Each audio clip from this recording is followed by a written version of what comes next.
Fotografías de los 200 años. Un recorrido por 12 figuras claves de nuestra historia.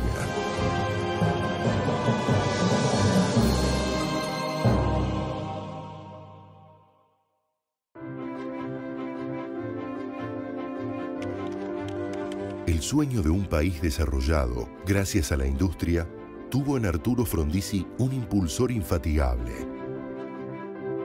Arturo Frondizi es uno de los grandes pensadores de una Argentina posible, quien sueña un proyecto de integración y desarrollo. Fue el último estadista que tuvo el país. El diálogo entre el intelectual y el político era continuo en Frondizi.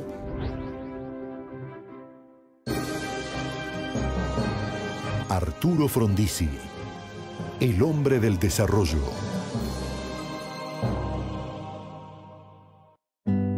Arturo Frondizi nació el 28 de octubre de 1908 en Paso de los Libres, Corrientes. Fue uno de los 14 hijos que tuvo el matrimonio de los inmigrantes italianos Julio Frondizi e Isabel Ercoli. Don Julio Frondizi e Isabel Ercoli vinieron de Gubbio, en la Umbría italiana, en 1892. En Paso de los Libres nacen sus hijos.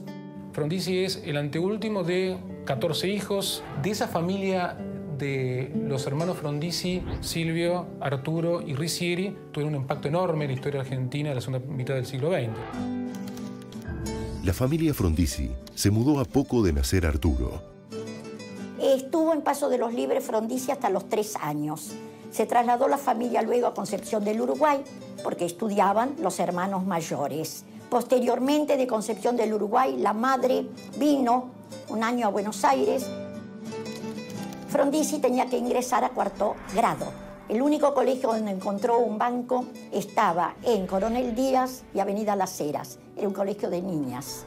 La directora lo aceptó, lo presentó y dijo: hemos aceptado a este niño porque va a ser un grande hombre en el país. 3er y 4º año los cursó en el Mariano Moreno y terminó su estudio con el diploma de honor. Entra en 1927 a la UBA, se recibe de abogado en 3 años y como se enteró que el diploma lo iba a entregar José Félix Uriburu, que había hecho el golpe de 1930, él se niega a recibir ese diploma de honor de manos de quien quería poner un Estado corporativo. Desde su juventud, Arturo Frondizi comenzó a construir su carrera política. Un acontecimiento lo volcó a la política. Fue la revolución del 6 de septiembre de 1930. Cuando un grupo de estudiantes universitarios se reunieron para defender los derechos conculcados en la universidad, cargó sobre ellos la policía montada. Esas manifestaciones con sus hermanos le cuesta por primera vez experimentar la cárcel, sentir lo que es ser parte del concepto de preso político. Por esos hechos se va a afiliar al radicalismo. Él no estaba afiliado.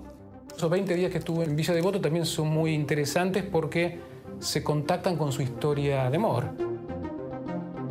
Al tiempo que militaba en el radicalismo, construía una sólida vida familiar. Elena Falgionato era hija de una familia también natural de la Umbría, de Gubbio. Se conocían desde allá con los padres de Frondizi. Elena le escribe carta. Frondizi lo primero que hace cuando sale de esa experiencia, de esos días detenido, la va a visitar. Comenzó el noviazgo que culminó el 5 de enero de 1935 con el casamiento en la iglesia de San Carlos. Frondizi fue un decidido defensor de los perseguidos políticos. En Santa Fe estaba reunida una convención radical. Los detuvieron. Frondizi, en diciembre del 33, llevó a cabo la defensa de todos ellos y obtuvo la libertad de los 176 detenidos, más los del periodista de la víspera, más los suboficiales. 196 en total. Es parte de una asociación en la cual tiene como objetivo la defensa de aquellos que son víctimas de la intolerancia por pensar distinto. Estas primeras gestiones de Frondizi lo transforman en un precursor de lo que sería la libertad de expresión, la libertad de conciencia. Esa fue la gran actuación de él. No tomó otro tema que le podía redituar económicamente, pero tenía la satisfacción de obtener la libertad de los detenidos. La lucha política no lo alejó de otra de sus pasiones, el conocimiento humanista y científico. El conocimiento, la historia y la educación eran fundamentales para él. Comenzó a actuar en el Colegio Libre de Estudios Superiores, que formaban al joven, al estudiante, sin títulos, pero cubrían las falencias que tenía la Universidad Nacional a partir de la Revolución de 1930. La actuación en el Colegio Libre duró hasta que Perón suprimió el Colegio Libre, porque eran todos opositores al régimen de Perón. La clausura del Colegio Libre no desalentó su pasión por la ciencia. Viajó a Estados Unidos, conoció a Oppenheimer, a Fermi, Einstein. También se dedicaba al estudio de la ciencia, lo apasionaba. A fines de la década de 1940, Frondizi integró el movimiento de intransigencia y renovación, que reunía al sector más nacionalista del Partido Radical. Esta fracción no participaba del antiperonismo de otros grupos del partido. Era un opositor serio, fundamentado. Frondizi, que había sido muy crítico como diputado, empieza a ver que había una suerte de necesidad de incorporar al elemento popular. Durante los primeros gobiernos de Perón, la figura de Frondizi creció dentro del radicalismo. Frondizi, en 1954, escribió un libro, Petróleo y Política. Siguen las líneas que imperaban en ese momento, la de que la extracción del petróleo y hidrocarburos debía ser llevada a cabo por el Estado. No la mano privada que perjudicaban, decía, la soberanía de los Estados. El equilibrio de su postura política le valió el ser convocado en un momento crítico del segundo gobierno peronista. Hubo 3 políticos opositores que se les permitieron discursos prácticamente en cadena. El discurso más serio y fundado fue el de Frondizi, pero evidentemente era un opositor. Los conflictivos años posteriores le abrirían la oportunidad para llegar a la cima de la política. La casa natal de Arturo Frondizi en las calles Regueira y Rivadavia de la localidad correntina de Paso de los Libres es hoy un colegio secundario. En la localidad de Ostende, al lado de la ciudad de Pinamar, se conserva una cabaña llamada La Helenita. Se trata de una construcción de madera vecina al mar, construida por Arturo Frondizi y sus hermanos en 1935.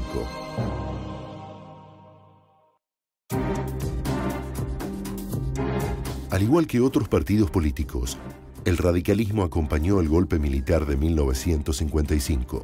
Cuando cae Perón, viene la revolución libertadora, se prohíbe al peronismo presentarse, se le prohíben los símbolos, se detienen a dirigentes. Frondizi no estaba con el golpe de Estado. Lo que quería es que ese golpe abriera inmediatamente la vía electoral, no una instalación en el gobierno. Decididos a anular la Constitución impulsada en 1949 por Perón, el gobierno de facto llamó a elecciones constituyentes en 1956. Se va a convocar la reforma de la Constitución para el 57. Los radicales preparan sus candidatos y dentro del bloque intransigente está el grupo que apoyaba la candidatura de Balbín. El otro grupo intransigente, importante, luchador, ya presentaba la de Frondizi.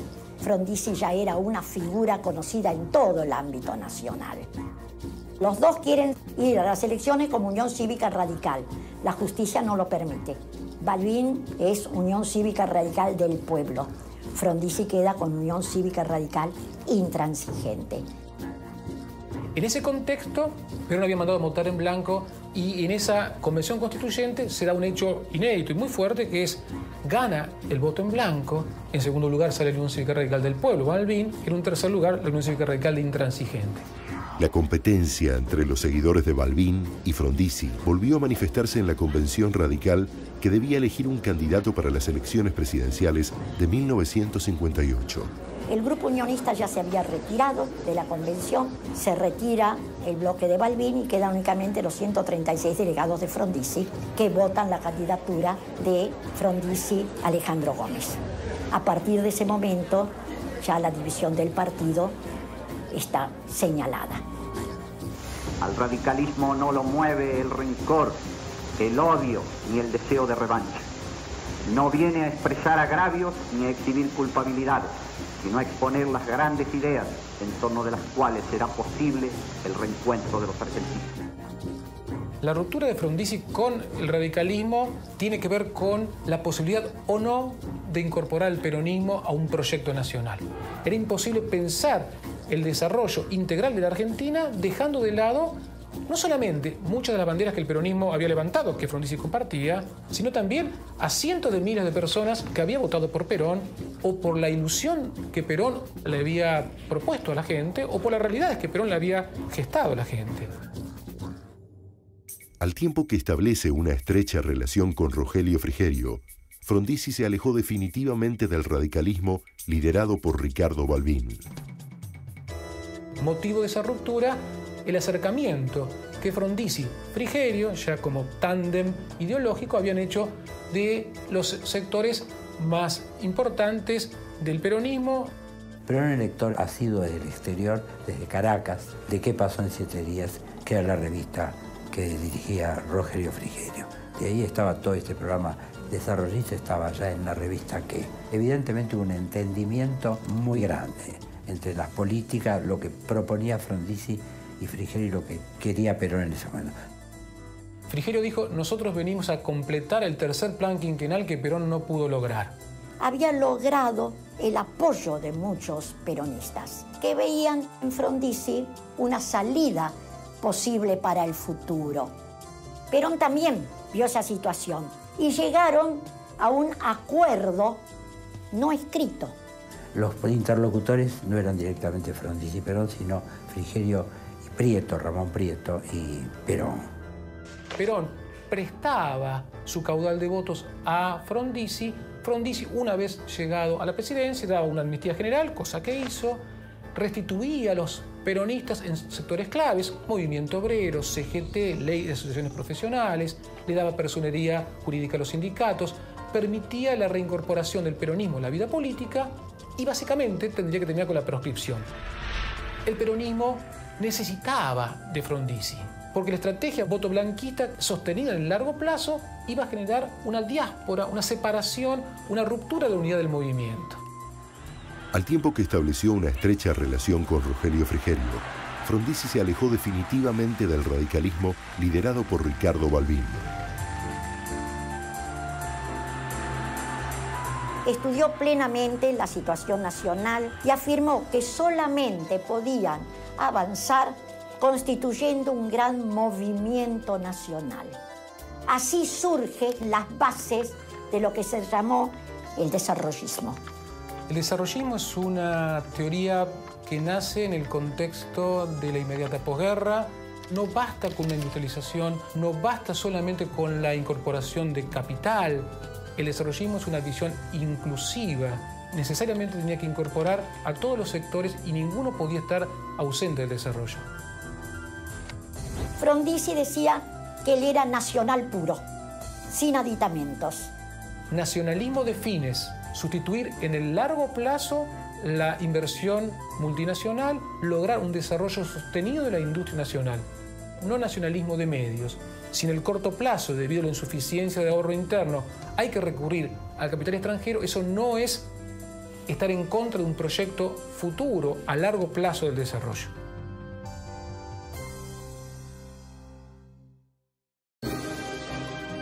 Antes de dedicarse a la política, Arturo Frondizi tuvo un breve paso por la 4ª división del Club Almagro, pero en 1926 sufrió una importante lesión en uno de sus brazos y decidió abandonar el sueño de jugar al fútbol profesional como arquero.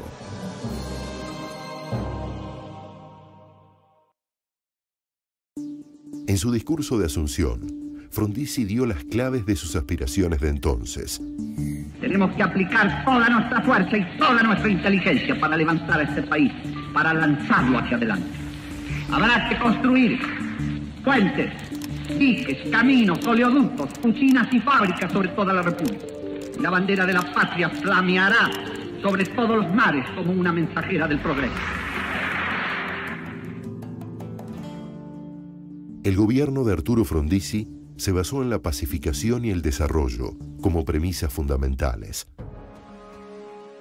Buscó gente idónea, porque él cuando asumió la presidencia el 1 de mayo dijo: a partir de este momento yo soy presidente de todos los argentinos. Renuncio a mi filiación al partido político, pertenezco a la nación. Los aspectos positivos de la administración de Frondizi son logros concretos. Se hacen 10.000 kilómetros de carreteras. Esto es la posibilidad de lograr que la Argentina sea un país que vaya más allá de los 300 kilómetros que rodean Buenos Aires. Sabía que la riqueza del país depende del agro, pero debemos apoyar a esa riqueza, mecanizando al agro. Concebir el agro como una empresa agrícola. Necesitaba técnicos. Entonces apoya e impulsa la escuela técnica que ya había fundado a comienzos de siglo el ingeniero Otto Krause. El concepto de desarrollo necesariamente estaba asociado al concepto de capital humano. No es casualidad que sus primeras y grandes logros como presidente sean el CONICET, una usina de cerebros, la Universidad Tecnológica, la idea de tener mano de obra calificada, ingenieros de planta, centros donde se pueda recrear el conocimiento aplicado en la tecnología agraria, el INTA, en la tecnología industrial, el INTI. Su decisión de actualizar la política de hidrocarburos lo condujo a protagonizar lo que muchos denominaron la batalla por el petróleo. Sabemos bien que vamos a ser atacados. Seremos combatidos por cuantos están ligados a la importación de combustible, a quienes no les interesa que extraigamos nuestro petróleo, ni les conviene que la Argentina rompa la cadena que ahoga su autodeterminación. La necesidad de un salto cualitativo puede generar en el corto plazo la necesidad de permitir una ley de erradicación de capitales extranjeros que incluya la posibilidad de que en áreas claves y estratégicas el capital multinacional venga a suplir en el corto plazo lo que luego va a ser sustituido en el largo plazo. Podemos contratar con empresas extranjeras la explotación, la extracción, con contratos perfectamente legales. Los hidrocarburos pertenecen a la nación argentina, no le pertenecen a la empresa que perfora. En 3 años Argentina deja de importar petróleo, logra un autoabastecimiento que le permite también empezar a exportar. Se termina con altos índices de inflación, hay ocupación plena. Sin embargo, las medidas que adoptó lo llevaron a enfrentarse con el vicepresidente. Alejandro Gómez, su vicepresidente de la fórmula del 58, se va diciendo: traicionaste lo que habías planteado en Petróleo y Política. Se quedó con un programa antiguo, no vio el cambio que se producía a partir de la presidencia en materias muy importantes, como la económica, la petrolífera. Frondizi tuvo que renunciar al egocentrismo de cualquier intelectual porque hay un nacionalismo de medios y un nacionalismo de fines. Si el nacionalismo de medios quería que el petróleo no lo tocara a nadie. El nacionalismo de fines lo que quería era sacar el petróleo, porque el petróleo enterrado no tenía ningún valor. Y si para eso eran necesarias las inversiones extranjeras, había que obtenerlas.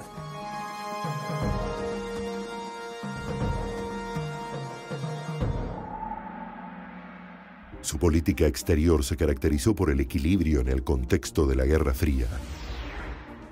Con Kennedy tuvo una entrevista muy importante y le dijo que la Alianza para el Progreso tenía temas fundamentales como era la ayuda para la salud y para la educación. Frondizi lo miró y dijo: magnífico, pero eso puede hacerse también por parte de los gobiernos. Más importante que ustedes ayuden para la gran promoción industrial en cada país. Kennedy lo miró sonriente y dijo: tiene mucha razón, presidente. Y cambió esa disposición de la Alianza para el Progreso. Kennedy no era todo Estados Unidos, como Frondizi no era toda la Argentina. Frondizi tiene una política bastante independiente y bastante valiente frente al no alinearse necesariamente con la política exterior norteamericana de condena, que se había traducido en el intento de desembarco en Bahía de Cochinos o el no reconocimiento de Cuba como parte de la OEA. En agosto de 1961, el presidente argentino se reunió con Ernesto Che Guevara. Y lo que hizo Frondizi fue conversar. Y lo que quedó en claro es que Guevara apuntaba a una influencia china, no soviética. El Che Guevara le dijo a Frondizi: nosotros en Cuba no podemos avanzar, no nos permiten una industria en Cuba. Y usted, doctor, por la política que está desarrollando, de independencia plena de toda injerencia exterior, también va a tener problemas. A poco de realizar una visita al presidente Charles de Gaulle en París, Frondizi ordenó votar en la ONU a favor de la independencia de Argelia, que para ese entonces luchaba por emanciparse de Francia. De Gaulle lo recibió en Orly, le dio la mano, dijo: doctor, lo recibo en Francia, pero usted votó contra Francia en las Naciones Unidas. Frondizi le contestó: general de Gaulle, Francia nos enseñó la trilogía libertad, igualdad y fraternidad. En la Argentina seguimos cumpliendo con esa trilogía que no cumplió Francia.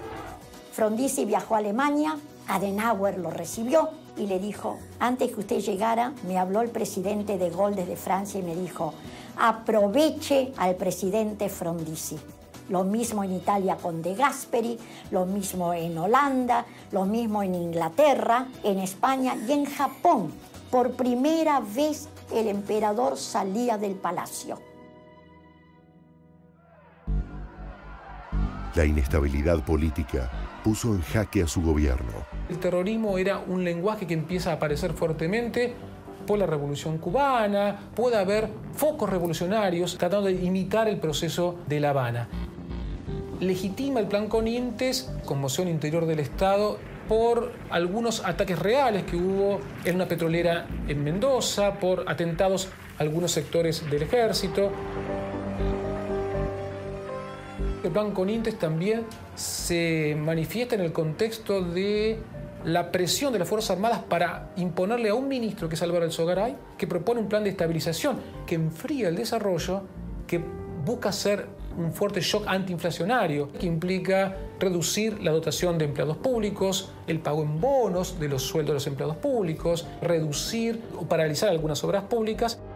Frondizi debió atender otros frentes internos. La laico libre es una discusión en términos de dar la posibilidad o no a la existencia de otros centros de formación académica que no fuese el monopolio estatal de la enseñanza.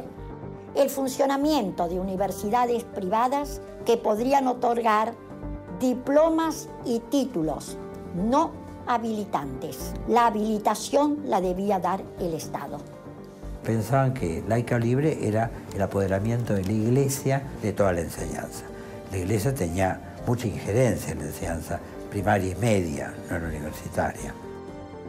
Finalmente se determinó claramente: la Universidad Nacional seguiría recibiendo todo su presupuesto. El gobierno nacional no daría ningún apoyo económico a las universidades privadas. Pero el presidente Frondizi estaba hackeado por la presión de peronistas, antiperonistas y militares. Los sectores de la derecha dicen que Frondizi es comunista porque se entrevista con el Che Guevara, por no haber condenado y expulsado a Cuba de la OEA. Los sectores de la izquierda acusan a Frondizi de ser un pro-norteamericano. Frondizi había viajado a Estados Unidos, había entrado en diálogo con Kennedy. Los sectores nacionalistas habían denostado a Frondizi por haber incorporado a Argentina al Fondo Monetario Internacional. Los sectores del ejército habían denostado a Frondizi por haber pactado con Perón, 26 sazonadas, 6 intentos de golpe. Fue una presidencia absolutamente hackeada y fue milagroso que en 4 años pudiera hacer todas las cosas que hizo.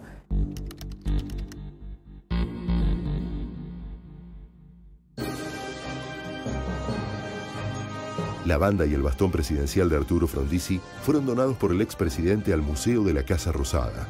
El 3 de abril de 2009 fueron sustraídos de ese sitio, pese a los sofisticados sistemas de vigilancia que los protegían.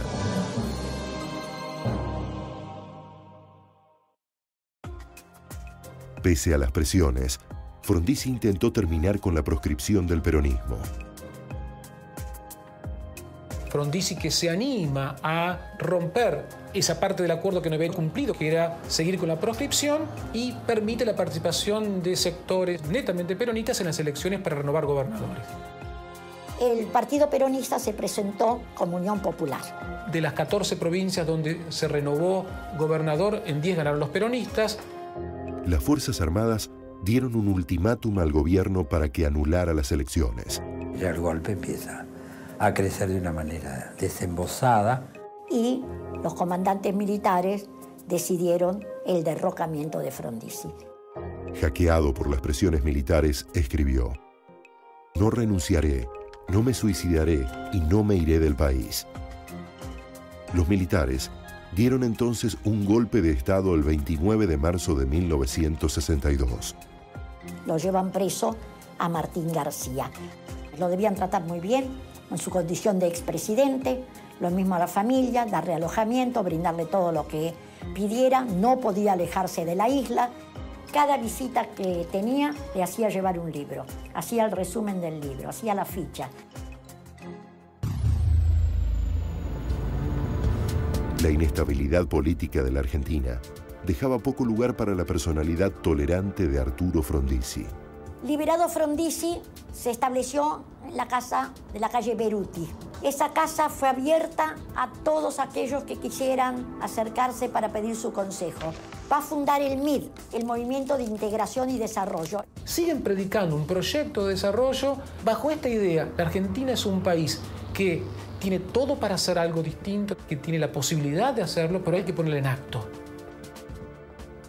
Frondizi en el 73 hace este Frente Popular con Perón, diciendo, bueno, fracasó la Revolución Argentina. Quizás sea Perón, quizás sea el viejo león herbívoro el que el 73 pueda efectivamente romper con las dicotomías internas y volver el viejo sueño que dejó Trunco en el 55 a llevarlo adelante. Frondizi había viajado a Europa, lo entrevista a Perón y sale como consecuencia de esa entrevista el documento La verdad es la única realidad, con un nuevo Perón en cuanto a la visión de la política que debía establecerse en la nación. Una sucesión de tragedias personales signaron los últimos años de Arturo Frondizi. Las 3A habían dado muerte a Silvio Frondizi, el hermano a quien quería entrañablemente Arturo Frondizi. La muerte de su hija Elenita en 1976 es un golpe para el matrimonio muy fuerte. Su mujer muere en el 91. Frondizi de los últimos años lleva esta imagen de un estadista desdibujado. Tuvo el mal de Parkinson, tuvo muchas enfermedades graves. Frondizi, no obstante, vivió muchos años, pasó largamente los 80. Finalmente, el 18 de abril de 1995, a los 86 años, falleció. 2 años antes había dicho: Arturo Frondizi reafirma que si bien carga muchos años sobre sus espaldas, está presente en el campo de batalla de la democracia.